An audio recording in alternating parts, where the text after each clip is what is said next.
Hein? Voilà.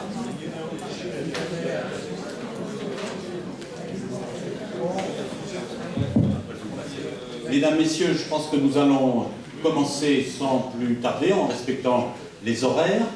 Nous sommes très heureux de vous accueillir dans ces locaux qui sont ceux de la Maison des Sciences de l'Homme. Pour certains, ils les connaissent, puisque l'année dernière, nous avons tenu notre séminaire dans les mêmes conditions, mais sur un sujet différent.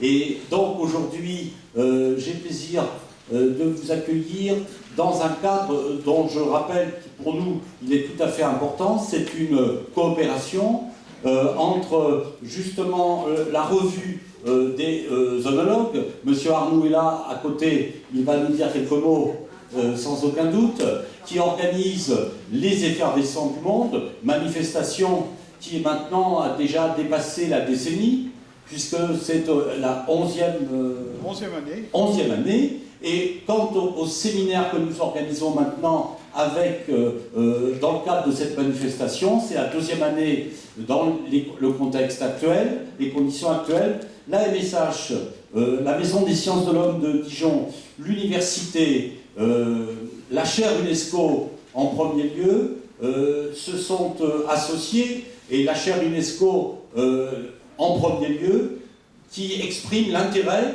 de l'Université de Bourgogne pour toutes les manifestations, les réflexions qui concernent le vin dans toutes ses dimensions.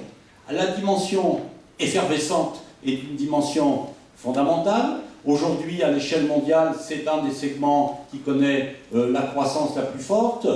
En même temps, du point de vue de la recherche en sciences humaines, en sciences historiques, en droit, en sociologie, il est tout à fait important de s'interroger sur ce produit, les vins effervescents, dans l'ensemble des produits vitivinicoles.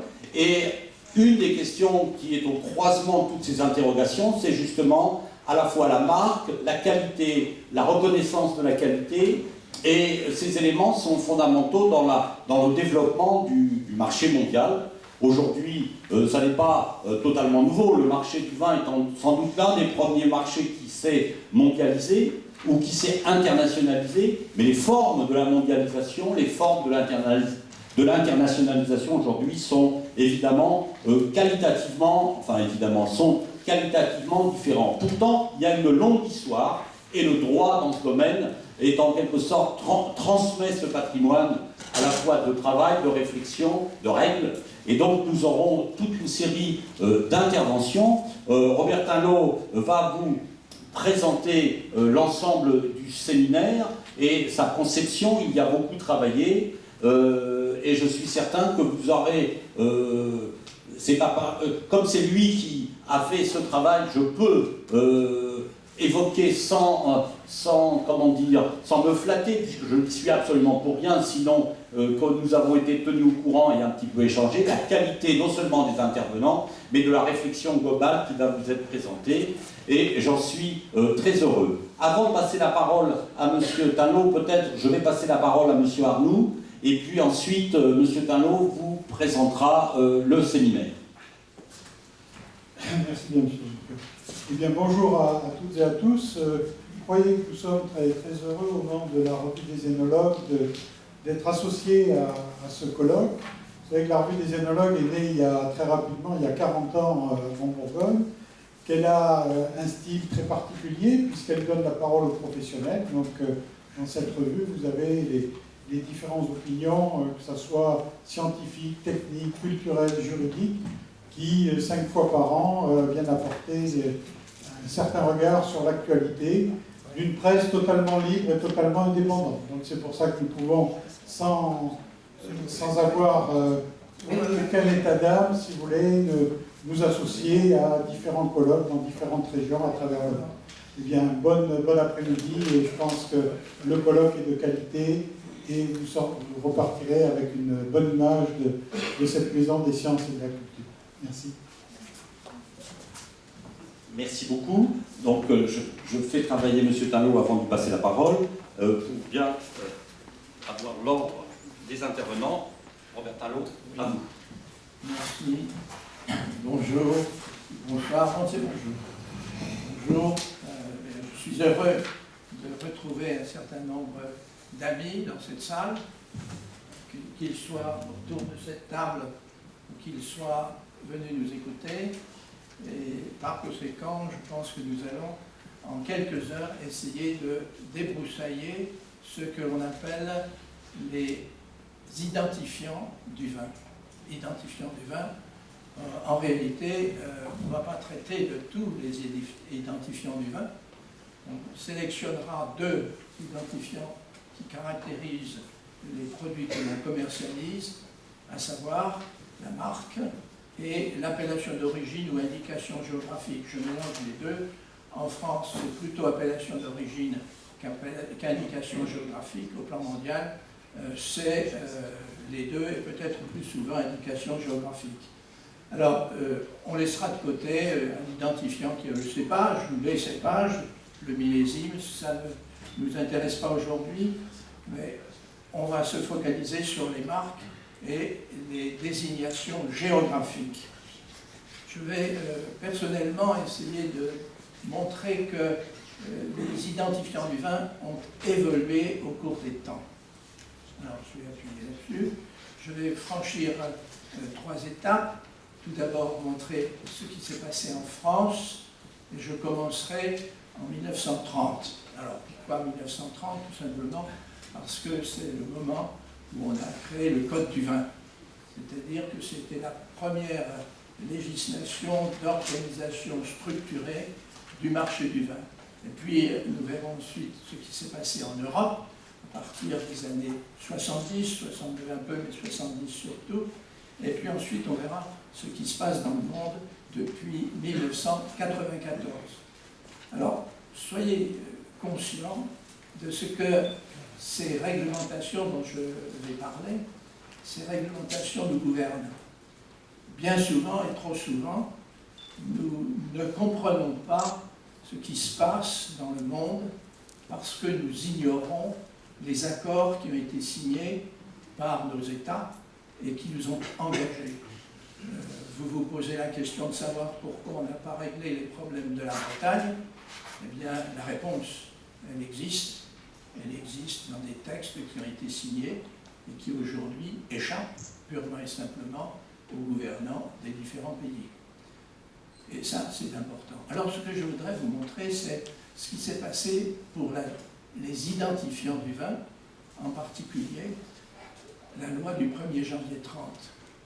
La loi dit ceci, qui va vous surprendre aujourd'hui, en tout cas pour ceux qui ne la connaissent pas. La loi dit les vins autres que de coupage sont identifiés par leur origine, pays, vin de pays, et j'ajoute du canton de, et appellation d'origine.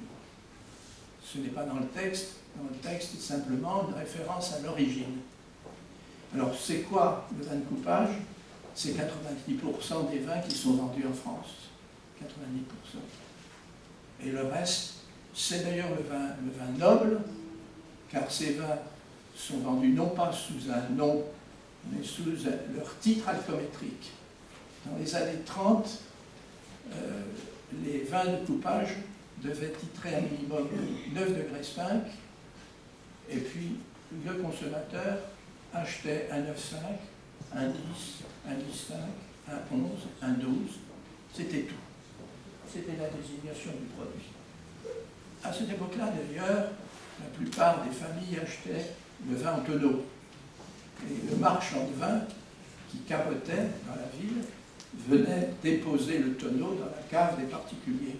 Alors c'était des cartons pour les petites familles, pour les grandes familles, c'était un peu plus, c'était des feuillettes, voire les pièces, mais plutôt des petits volumes. Et régulièrement, le marchand de vin, qui faisait du porte-à-porte, revenait, changeait le fût, prenait le vide et remettait le plein. Et comment qualifiait-il le vin? Eh bien, vous aviez acheté un 9 ou un 10, non, un 9,5, pardon, un 9,5, un 10, un 11, et si vous étiez très riche, vous achetiez un 12. C'est ainsi que l'on désignait les vins. Les vins avec indication géographique, il y avait des vins de pays. Mais les vins de pays n'étaient pas buvables. Non.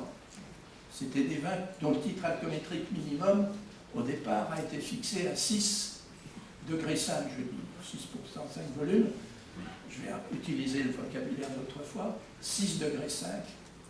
Bien, ces vins d'ailleurs, par définition, étaient désignés par 20 pays du canton et le nom du canton, point final, aucune exigence qualitative, et ils étaient destinés d'ailleurs à être vendus dans la proximité du lieu de récolte des raisins.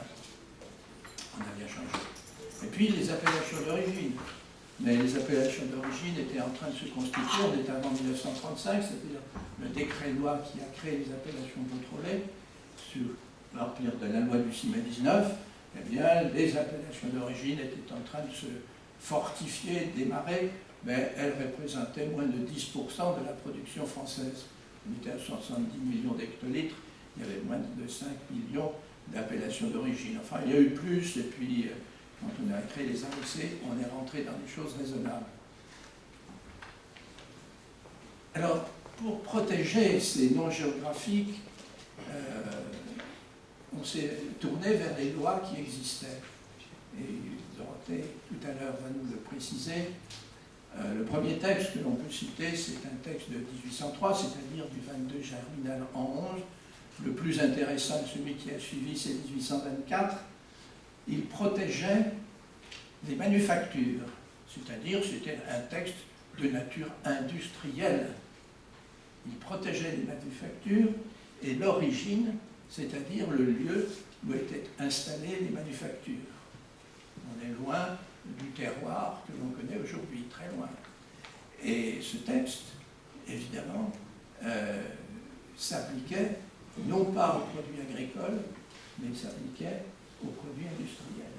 Et pour protéger les appellations d'origine des vins naissantes, eh bien, naissantes ou en puissance, eh bien, on a considéré que le vin était un produit